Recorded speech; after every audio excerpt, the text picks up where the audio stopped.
লাভপুরের BJP প্রার্থী দেবাশিস ওঝাকে বেধড়ক মারধরের অভিযোগ তৃণমূলের বিরুদ্ধে। লাভপুর বিধানসভা কেন্দ্রে ফের বিজেপি নেতাকে মারধরকে কেন্দ্র করে উত্তেজনা। এবার লাভপুর বিধানসভার বিজেপি প্রার্থী দেবাশিস ওঝাকে বেধড়ক মারধরের অভিযোগ উঠল তৃণমূলের বিরুদ্ধে। পাশাপাশি পুলিশের গাড়ি ও বিজেপির প্রার্থীর দেহরক্ষীর ওপর হামলার অভিযোগ ঘিরে চাঞ্চল্য। জানা গিয়েছে, বৃহস্পতিবার বিকেলে কীর্ণাহার থানার ঠিবা অঞ্চলের কাজীপাড়া গ্রামে এই ঘটনা ঘটেছে বলে জানা যায়। অভিযোগ, কাজীপাড়া গ্রামের এক বুথ কেন্দ্রে ঢোকার সময় প্রার্থীর গাড়ি ও প্রার্থীকে লক্ষ্য করে ইট পাথর ছোড়া হয়। এমনকি কয়েকজন দুষ্কৃতী গাড়ির বনেটের ওপর উঠে পড়ে এবং প্রার্থীকে লক্ষ্য করে কিলঘুষিও চালানো হয় বলে অভিযোগ বিজেপির। যদিও এই ঘটনায় বিজেপি প্রার্থী দেবাশিস ওঝা বলেন, গ্রামে ঢুকতেই তৃণমূল নেতাদের নেতৃত্বে আমাদের উপর হামলা চালানো হয়েছে। আমরা কি আদৌ স্বাধীন গণতান্ত্রিক দেশে বাস করছি? আমার বিশ্বাস এই বুথগুলিতে কোনো গণ্ডগোল হয়েছে, বিষয়টি নির্বাচন কমিশনকে জানিয়েছি। এমনকি তিনি ওই বুথে পুনর্নির্বাচনের দাবি জানান। যদিও ঘটনায় তৃণমূল অভিযোগ অস্বীকার করে তৃণমূল নেতা শাহিন কাজী বলেন, বিজেপির লোকজন ইচ্ছাকৃতভাবে বুথ কেন্দ্রে ঢুকে গিয়ে জয় শ্রীরাম স্লোগান দিতে লাগে। পাল্টা তৃণমূলের তরফেও জয় বাংলা স্লোগান দেওয়াকে কেন্দ্র করে উত্তেজনা সৃষ্টি হয় এলাকায়। ঘটনাকে ঘিরে এলাকায় রাজনৈতিক উত্তেজনা চরমে। পরে ঘটনার খবর পেয়ে কীর্ণাহার থানার বিশাল পুলিশ বাহিনী গিয়ে পরিস্থিতি নিয়ন্ত্রণে আনে। আমি সমস্ত অঞ্চল ঘুরতে ঘুরতে যখন লাস্ট ঠিবা অঞ্চলের কাজীপাড়া গ্রামে যাই, ওখানে কাজীপাড়া প্রাইমারি স্কুলে ভোট চলছিল। আমার কাছে খবর ছিল ওখানে ছাপ্পা হচ্ছে, তাই আমি দুবার বিডিও সাহেবকে টেলিফোন মারফত কমপ্লেন করার পর আমি নিজে পৌঁছাই।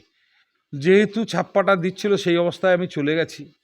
ওরা হতচকিত হয়ে প্রথমে আমাকে ভিতরে ঢুকতে দেবে না, কেন ঢুকবে ভিতরে, এটা প্রথম আরম্ভ করলো। তারপরে জয় বাংলা স্লোগান দিতে দিতে তারপরে মারধর আরম্ভ করলো। এবং মারধর মানে আমাকে ওদের ওই উপরের বারান্দা থেকে টেনে হিঁচড়ে আমাকে যে কোনো মূল্যে নামিয়ে প্রায় 300 লোক তারা সমবেতভাবে আমাকে একসঙ্গে টেনে নিয়ে যাওয়ার চেষ্টা করে। ওখানে প্যারামিলিটারি মাত্র 4 জন ছিল, তারা প্রচুর আমাকে সেভ করেছে। একজন কিন্নার থানার এএসআই ছিলেন, মানে ওনারা ছিলেন মনে হয় আজকে আমি প্রাণে বেঁচে এখানে আসতে পেরেছি। তারপর শুরু করে এরা উদ্ধার করে যখন আমাকে গাড়ির কাছে নিয়ে যায় তখন মারধর শুরু করে। এবং মারধর মানে যে দিক থেকে পেরেছে সেদিক থেকে আমাকে মারধর শুরু করেছে। ঘুষি, কিল, চর, চুলে ধরে টানা এবং লাস্টে সাইন কাজিয়ে একটা পাথর দিয়ে আমাকে এই জায়গায় আঘাত করলো।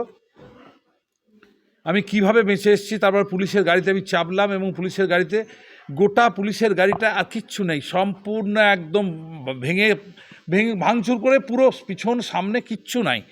তো এমতো অবস্থায় ভুল কথা, কারণ মোটামুটি আনুমানিক 4টে থেকে 4:30 সময় হয়ে গেছিলো উনি যখন ঢুকেন। উনি বিনা পারমিশনে এর সহযোগিতায়, আর্মির সহযোগিতায় উনি ভিতরে ঢুকে যান।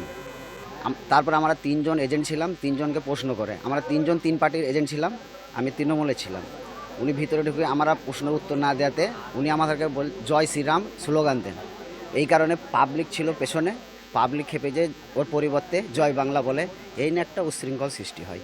উনি কিছু লোক সঙ্গে নিয়ে এসেছিলেন, তারা আমাদের কয়েকটা ছেলের মাথাও ফাটিয়ে দিয়েছে, হাতে লেগেছে, এই ব্যাপার। আমরা চাচ্ছি শান্তি। এখন গ্রামের লোক আতঙ্কে আছে, সেনাবাহিনীরা আমাদের মোটামুটি 200 লোককে ভোট দিচ্ছে না, সব লোক আতঙ্কে আছে, সব ভয়ে থাকছে না, পালিয়ে যাচ্ছে। এটা আমরা শান্তি চাই, আবার কি চাই। আমার নাম কাজী শামসুল হুদা। আমি তৃণমূলের এজেন্ট। আমাদের কাজীপাড়া গ্রামে কোনো দিন, আজকে মোটামুটি আমাদের নির্বাচন যতদিন ধরে হতে শুরু হয়েছে, কোনো দিন অশান্তি, নির্বাচন নিয়ে কোনো দিন অশান্তি হয়নি। এখানে সাম্প্রদায়িক দলের একটা প্রার্থী এসেছিল, সেখানে এসে ওখানে আমাদের ভোট চলছিল শান্তিপূর্ণভাবে। সেখানে এসে বলে যে আমাদের তিনটে এখানে আমাদের তৃণমূলের এজেন্ট ছিল, আর আপনার নির্দলের ছিল, আর একটা আপনার এজিইউপির এজেন্ট ছিল। 3টে এজেন্ট ছিল, আমাদের এখানে বিজেপির কোনো এজেন্ট ছিল না। এসে তা দেখিন এজেন্ট দেখিন জোর জবস্তি, কে তুই কোথায়কার এজেন্ট, হ্যান ত্যান এরকম জিজ্ঞাসা করতে করতে ও আর কি। যাই হোক, এখানে কেন্দ্র বাহিনীকে না জিজ্ঞেস করে বা করে কেন্দ্র বাহিনীর গাড়িতে এসে একবারে সোটান ঢুকে গেল। ঢুকিয়েই সঙ্গে সঙ্গে জয় শ্রীরাম বলল। তখন এখানে বলছে আমাদের ছেলেপিলেরা, এখানে যে ভোটাররা ছিল, ভোটাররা তখন এখানে জয় বাংলা বলে। এই নিয়ে জয় বাংলা জয় শ্রীরাম নিয়ে অশান্তি এখানে সৃষ্টি করে। এখানে বিজেপি এসে এখানে অশান্তি বাতাবরণ করে। কোনো দিন আমাদের ঠিবা অঞ্চলে কাজীপাড়া 237 নম্বর বুথে কোনো দিন অশান্তি এইভাবে হয়নি। যা অশান্তি করলো বিজেপি চক্রান্তে কিছু দুষ্কৃতীকে এনে করলো। কিন্তু বিজেপি বলছে যে তারা নাকি বুথে ঢুকেছিল, তারপরে তাদের উপর হামলা চালায় তৃণমূল। কোনো দিন না, কোন তৃণমূল এইটা কোনো দিন তৃণমূল করতে পারে না। তৃণমূল এই ধরনের নোংরামো রাজনীতি করে না। এসে মুড নিয়ে তিনজন এজেন্ট ছিল, তিনজনকে হুমকি ধুমকি দেয়, যেখানে জয় শ্রীরাম বলে। তারপর জয় শ্রীরাম বলার পরে বাইরে যে সংখ্যালঘু পুরাই গ্রাম, এখানে টোটালটা, এখানে যখনই জয় শ্রীরাম বলে তারপরে এখানে জয় বাংলা বলার পরে এই নিয়ে অশান্তি একটা বাতাবরণ হয়েছে। এখন পরিস্থিতি কেমন হবে? পরিস্থিতি এখন ঠিক আছে। এখন কেন্দ্র বাহিনী আমাদের ভোটারদের তাড়াচ্ছে, করছে, এই ধরনের করছে সব।